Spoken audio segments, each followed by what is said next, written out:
भारत का संविधान और उसकी विशेषताएं। बच्चों, सबसे पहले हमें ये पता होना चाहिए कि संविधान का अर्थ क्या होता है, संविधान से क्या मतलब है। संविधान दो शब्दों से मिलकर बना है, सम प्लस विधान। समझ में आ रहा है?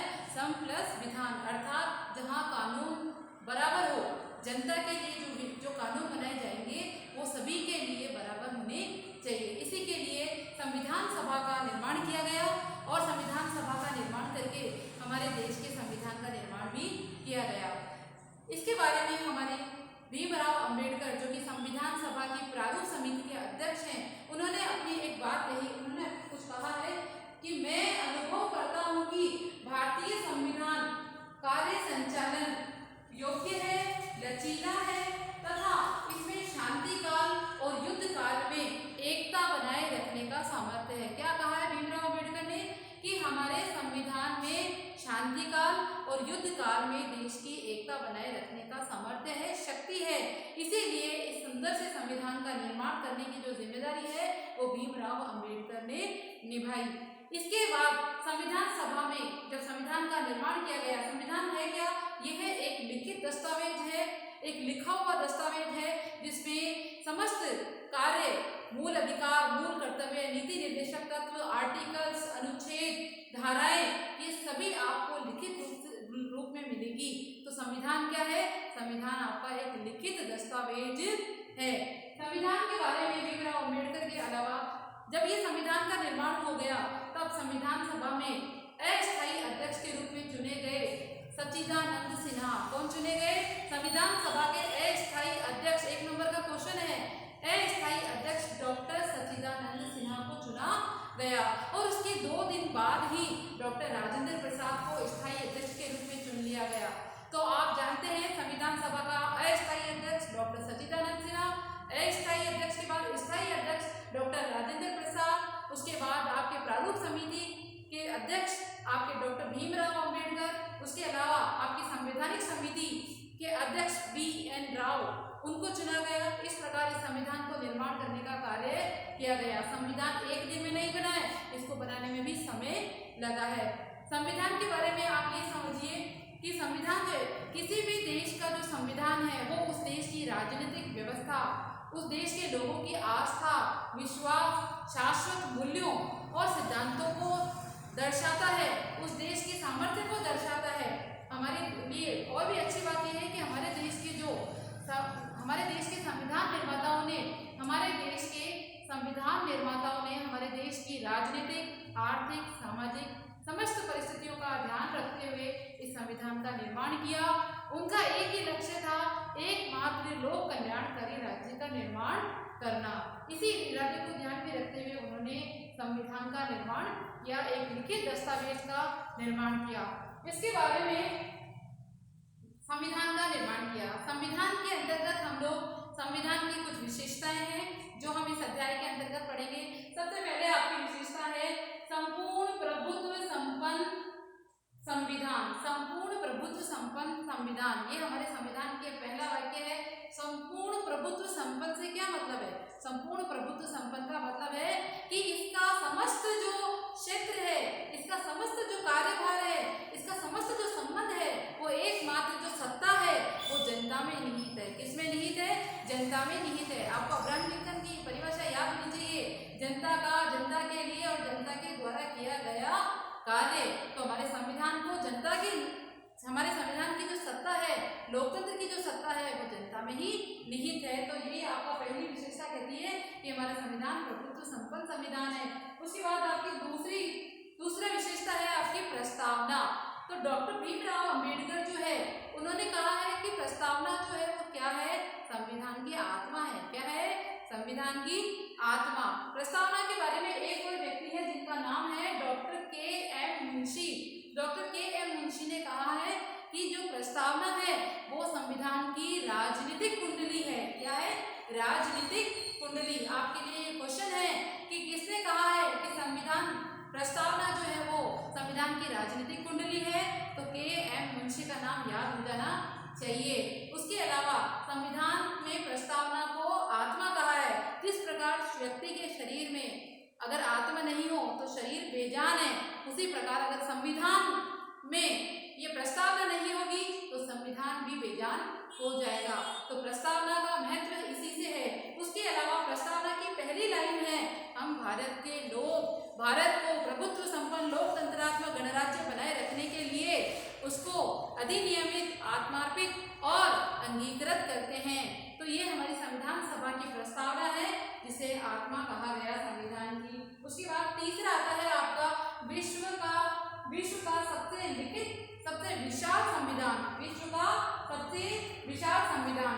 विश्व का सबसे विशाल संविधान किस प्रकार है, आपके लिए ये जानना जरूरी है कि हमारे देश का जो संविधान है वो केवल एक जगह से नहीं लिया गया, विश्व में अनेक जगहों से इस संविधान की एक एक चीज जो अच्छी लगी उसे ग्रहण कर लिया गया। जैसे मूल अधिकार अलग देशों से लिए, कर्तव्य अलग से लिए, नीति निर्देशक तत्व अलग से लिए और मूल कर्तव्य अलग से लिए। इस प्रकार जो चीजें अच्छी लगी वो अलग अलग देशों से हमारे संविधान के अंतर्गत डाली गई। तो सबसे पहले आप देखिए, अगर हम अमेरिका के अंदर अनुच्छेदों की बात करें, अमेरिका के संविधान में तो 7 अनुच्छेद है। कनाडा के संविधान में देखें तो 147 अनुच्छेद है। ऑस्ट्रेलिया के अंतर्गत देखें तो 128 अनुच्छेद हैं। और वहीं दक्षिण अफ्रीका के संविधान की बात करें तो 153 अनुच्छेद हैं। और अगर हम हमारे भारत की बात करें तो भारत का जो है संविधान वो 395 अनुच्छेद, मूल संविधान में 395 अनुच्छेद थे, 8 अनुसूचियां थी और 8 अनुसूचियां, 5 परिशिष्ट थे। लेकिन अगर वर्तमान की बात की जाए तो वर्तमान में बच्चों 395 नहीं है, 395 मूल थे। अभी 475 अनुच्छेद है और 12 अनुसूचियां हैं। कितनी? 12 अनुसूचियां। उसके अलावा अब तक हमारे संविधान में 104 संविधान संशोधन हो चुके हैं। कितने? 104 संविधान संशोधन। उसमें से सबसे इंपॉर्टेंट है आपका 101वां संविधान संशोधन। क्या कहता है? तो संविधान का 101वां संशोधन जो है वो आपका संबंधित है जीएसटी से। किससे? जीएसटी। इसका मतलब है गुड सर्विस टैक्स। तो जीएसटी से संबंधित है और इसको राष्ट्रपति जी महोदय ने इसको आपके सितंबर 2016 में राष्ट्रपति महोदय ने इसे हस्ताक्षर कर पारित करवा दिया। तो 101वां संविधान संशोधन जो है वो महत्वपूर्ण है, किंतु अब तक 104 संविधान संशोधन हो चुके हैं। इसके बाद एक व्यक्ति है जिनका नाम है हरि विष्णु कामत।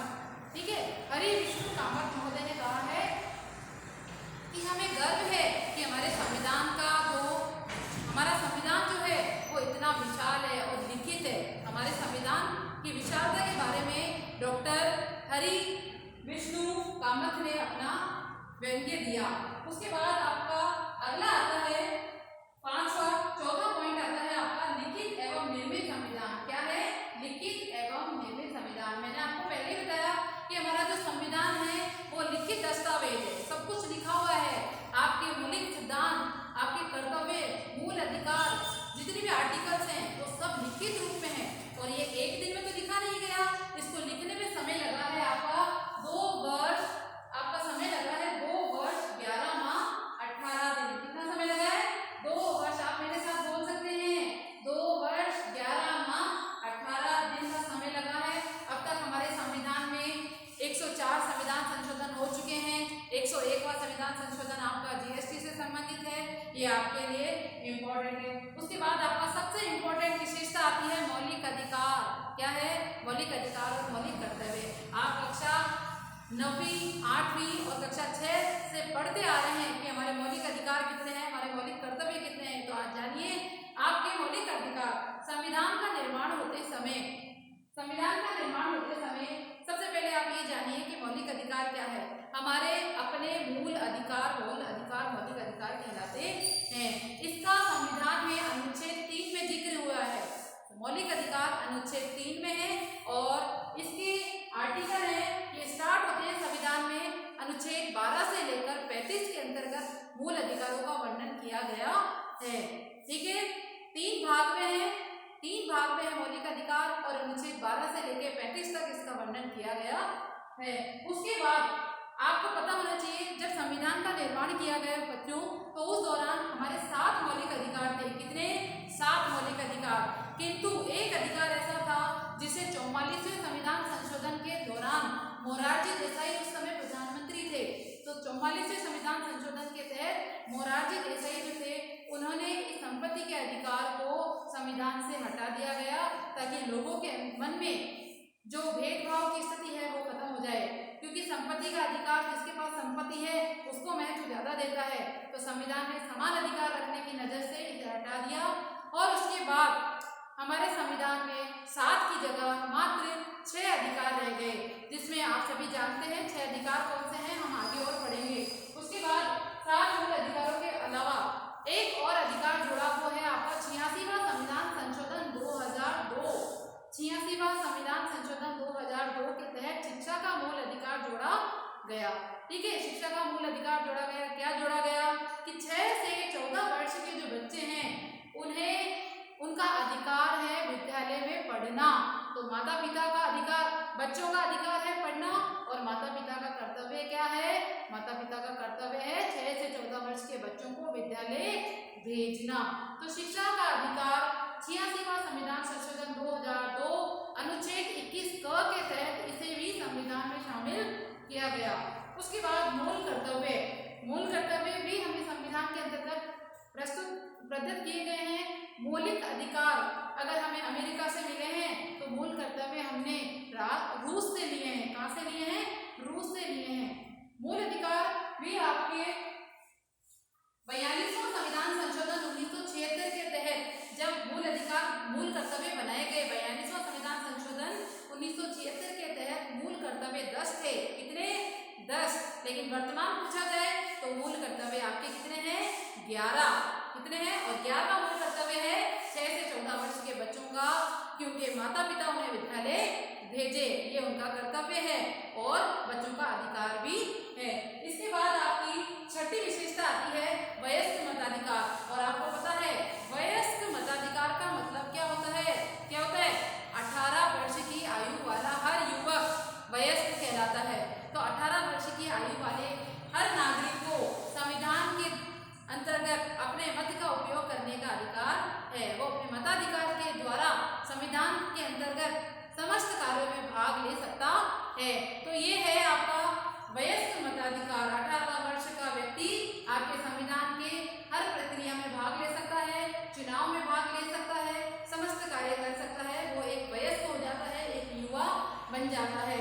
तो ये आपके संविधान की 6 विशेषताएं आज हमने पढ़ी हैं। अगली विशेषताएं हम आगे पढ़ेंगे।